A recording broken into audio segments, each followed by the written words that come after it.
მოგესალმებით ძვირფასო მეგობრებო, სიმართლე რო გითხრა, ნამდვილად არ მქონდა ეხლა ლაივის ჩაწერის თავი. როგორ შეიძლება ჩემ უბედურ დღეში ჩავარდნილი კაცი ბედნიერი იყოს, მაგრამ თქვენმა გააქტიურებამ ჟურნალისტების და ყველასი ძალიან იმედი ჩამისახა, რომ ჩემი შვილიშვილი უკანასკნელი მსხვერპლი იყოს ამ ყველაფრის. სამარცხვინო და სასაცილოა ის ამბავი, რომ ამბობენ, რომ თითქოს ეს არის დაფარული ხელისუფლებამ არ იცის, არის ძნელად გამოსაძიებელი, არაფერი ძნელად გამოსაძიებელი არ არის აქ. ძვირფასო მეგობრებო, საკმარისი არის ამ ბავშვების ანგარიშები ნახონ, სად აქვთ გადარიცხული, როგორ აქვთ გადარიცხული, თუმცა ამაზე მე არ შეგაწყენთ ამაღამ, იმიტომ რომ მე ვცლად ვაპირებ და ყოველ დღე ვაპირებ გააქტიურებას და მაქსიმალურად რამდენი ბავშვიც გადავარჩინოთ ყველამ ერთად, ესეც ძალიან დიდი ბედნიერება იქნება ჩემთვის და მე თქვენ მიყვარხართ და თქვენ გენაცვალეთ და ზუსტად თქვენმა აქტიურობამ, ჩემი დათოს დატირებამ და უამრავმა ხალხმა გამაძლებინა და ძალა მომცა იმის, რომ სხვა მე დასაკარგი არ მაქვს და ჩემი დათუჩას მაინც ვერაფერს ვეღარ უშველი და აქედან გამომდინარე მე მინდა ის ბავშვები, რომლებიც ცეცხლზე თამაშებიან, ბავშვები ძირითადად მუშაობა მიდის ისეთ ბავშვებზე, რომლებსაც დედა ემიგრაციაში ყავთ და ესე იგი ადვილი მსხვერპლი ხდება. ჩემი დათო იყო ერთი უწესიერესი ბავშვი, უსაყვარლესი. დედაჩემთან იზრდებოდა სოფელში და ბებია და შვილიშვილი ერთად იყვნენ და იყო ყველამ იცის ეს, ყველამ ის არ ყოფილა, ის იყო ალალმართალი ბავშვი, რომელსაც სულ დედა ენატრებოდა და აი ესე ვერაფერი იმ ბრძოლამ, იმ შემართებამ, იმ მონდომებამ ვერაფერი ვერ გავახერხეთ. ჩემო ძვირფასო მეგობრებო და ეს დედისგან დატოვებული შვილი, რომელიც გადაიხვეწა უცხო ქვეყანაში იმისათვის, რომ შემდეგ ფული მოეგროვებინა და აქ ბინა ეყიდა, ვეღარ დავახვედრე გაყინული ბავშვი, დავახვედრე გარდაცვლილი ბავშვი და გამანადგურეს მე ამ ყველაფერში და ამიტომ თქვენ გენაცვალეთ. მე არ მჭირდება ეს ვიდეო და ეს ლაივები იმისთვის, რომ რაღაცა პოლიტიკური დივიდენდები და რაღაცეები მოვიხვეჭო. ყველას გველოდება ძალიან საშინელი და ცუდი სიტუაცია. კიკვიძის ბაღში დავრბოდი ხოლმე, ვარჯიშობდი და ცოლ-ქმარს ვერ ნახავ ძალიან იშვიათად, რომ ბავშვს ასეერნებდეს. დააყავთ ძაღლები, კატები სასეერნო და უბედურება არის ძვირფასო მეგობრებო ჩვენ თავს. კიდევ ერთხელ ვიძახი, როცა ჯანსაღად და ცოტა ისე ვიყავი, მაშინ არ მიბრძოლია არასდროს პოლიტიკური თემებისთვის და დღეს მით უმეტეს. დღეს ერთადერთი ჩემი თხოვნა, ხვერწნა აგერ გამობრძანდა ბატონი მდინარაძე და თქვა, რომ უნდა აიგრძალოს ეს ერთმანეთის ზიზღით ლაპარაკი და აგერ გელაპარაკები სიყვარულით. უამრავი ბავშვი არის დაკარგული, დაღუპული და არც ერთი საქმე არ არის გამოძიებული.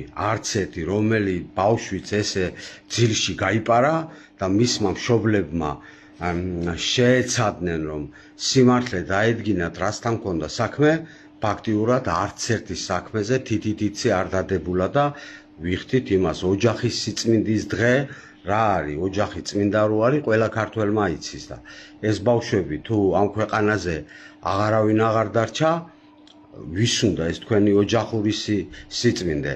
ხვალ ძალიან გამეხარდა სხვათა შორის ტევე პირველად ამირეკა და ეხლა დაიწყებენ იმას, რომ აუ ტევე პირველი და ნაცი და არ გაბედოთ ძვირფასო მეგობრებო, თქვენ გაგანაცებთ მე და გაგაკოცებთ და გაგაპარტიულებთ და გაგაპოლიტიკოსებთ. მოვიდეს იმედი და იმედსაც იგივეს ვეტყვი და ნებისმიერი ტელევიზია მოვიდეს და ყველას ვთხოვ ჩაერთონ. ბავშვები იღუპებიან 80% ეს ნარკოტიკი უკვე გასინჯული აქვს და ვინ დაიძინებს და ვინ ვეღარ გაიღვიძებს, კაცმა არ იცის. იმ ღამეს, როცა ჩემი დათო გარდაიცვალა, პოლიციელმა მითხრა, თვითონ სტატისტიკურად ყოველ ღამე იღუპება 4 ბავშვი ყველაზე მინიმუმ და იმ ღამეს, როცა დათო დაიღუპა, გამოვიდა 5. 5 ბავშვი და ვიდექით 5 გაუბედურებული მშობლები, რომლებმაც შავი ცელოფნებით წამოვასვენეთ ბავშვები სამხარაულის ექსპერტიზიდან.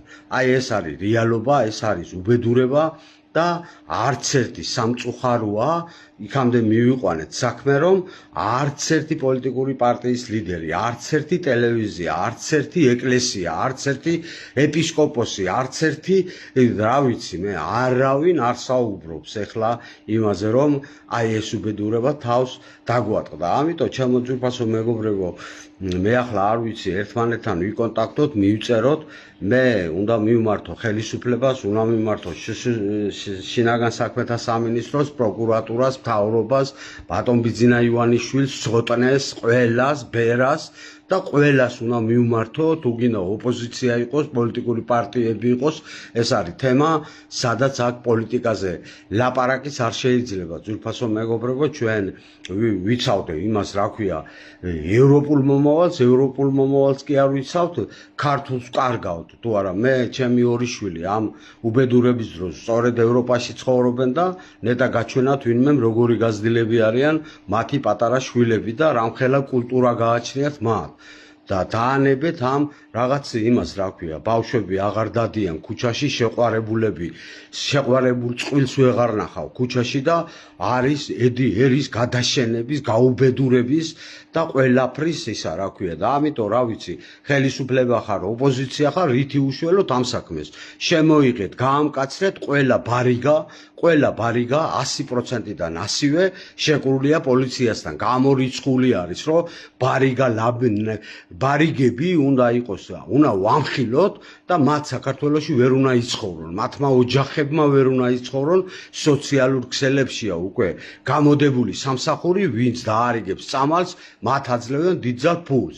ამიტომ დაშინებული არის ის მშობლები, რომლებიც ისა, რა ქვია, ანალოგიურ დღეში ჩავარდნენ და უამრავი მწერს და ახლა ამის იქით შიში რაღა მოსატანია ძვირფასო მეგობრებო, როცა ჩვენი ახალგაზრდები ფაქტიურად დაგვიანებულიც არის, დამიჯერეთ, დაგვიანებული არის და არავის მოგივიდეთ კიდე აზრად თავში, რომ თუ ესე არის, რატო კიდებენ, რატო ყიდულობენ 19 წლის და 18 წლის უდედოდ გაზრდილი ბავშვებს რა გამოცდილება, განისე რა გამოცდილება. არასდროს არ ყოფილა ქურდების ხანაში მიცხოვრია პრისტუპნიკების, ძველი ბიჭების და არავის არ გაუბედია მსგავსი რამე, რომ აქ ის ყოფილიყო არასრულწლოვან ბავშვს ნარკოტიკი გაესინჯა, ვინ გაბედავდა, ვინ იყადრებდა ამას და დღეს აი ნაძირლები, ლაწირაკები, კვლელები არიგებენ ესე, რა ქვია, მაგას მე ვერც ვერ ყვევი და რა არის და ამიტომ რა თქმა უნდა მე გამომძიებლებს ვნახავ და ეხლა გავარკვიე, ოღონდ ზუსტი ინფორმაცია არ მაქვს, რომ თურმე ჩემი შვილიშვილი პატარა ბავშვს 100,000 ლარზე მეტი ქონია გადარიცხული, ეტყობა ეს თავისი ფულიც არ იყო, ატყობა ვიღაცეები ერთად აგროვებდნენ და მე ერთად რიცხავდნენ.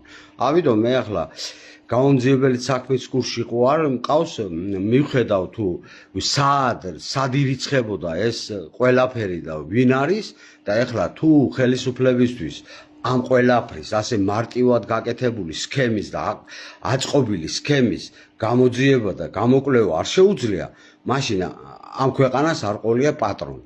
ძვირფასო მეგობრებო, კომისია კვერცხის ფასებს კი არ უნდა, კომისია კი არ უნდა, შექმენით, გაამკაცრეთ და გადავარჩინოთ ეს ბავშვები. ჩვენი მომავალი, მე თქვენ გეუბნებით, გადავარჩინოთ თუ არა, სულ პარლამენტის წევრები და სულ მთავრობაში არ იქნებით. აი ამ ნარკობარონებს, ამ შეკრულებს, ამ ჩამშვებებს, ამ მკვლელებს 16 მკვლელი დაიჭირეთ მეტროებში ხალხს როცენდა. აი სწორედ ის ახალგაზრდები დარჩებიან საქართველოში და აი თქვენ შვილებსაც მიწვდებიან, ნუ გონიათ რომ სადმე დაიმალებით. ამიტომ გამოფხიზდით, მე არაფერი არ მინდა, ჩაიბარეთ ეს ქვეყანა, მიხედეთ. თუ არა ძმაო, ეხლა ლამაზი დაყენებული სახეებით ეხლა უყურებ რუსთავი 2-ზე დებატებს და მწყვენია, შეხედეთ ძვირფასო მეგობრებო, სამარცხვინოა, აი ტაკი მასხარებად გახადეს ყველაფერი და წინა პლანზე გამოწიეს გვარამია, ბოკერია, მისიცოლი და ამად ბედათ უნდათ, ესე იგი რომ ეს ქვეყანა ვითომ ვაიმე ასე და ოჯახური სიწმინდე და ეს ხო ფარისევლობა არის ხალხო, ყველაფერი ბავშვები დაწყდნენ ბიჭო, დღეში თუ ეხლა 5 ბავშვი პოლიციელმა მითხრა, ვინც იყო მოსული, იქ იძიებდა ჩემ დათოს იმას, მოვიდა და მითხრა, ბიჭო, შეიტანეთო, ამაღამ უკვე ყოველ ღამე 4 ბავშვი კვდებაო, 15 ბავშვი მოკვდა ზუსტად კახეთის რეგიონში იგივე სიტუაცია, მთელი საქართველოს რა თქმა უნდა არ მაქვს და სტატისტიკას დაველოდები და მე ვილაპარაკოთ როგორ ქვეყანასაც თქვენ აშენებთ, დავანებოთ კარგი შიმშილი, უბედურება, ყველაფერი და ამდენი სამარცხვენო სიტუაციებს გავანებოთ თავი. მე თქვენ გეუბნებით და ხელისუფლებას გეუბნებით. მე ერთ რაღაცას საჭირო ვარ საზოგადოება, ჩავერთვებით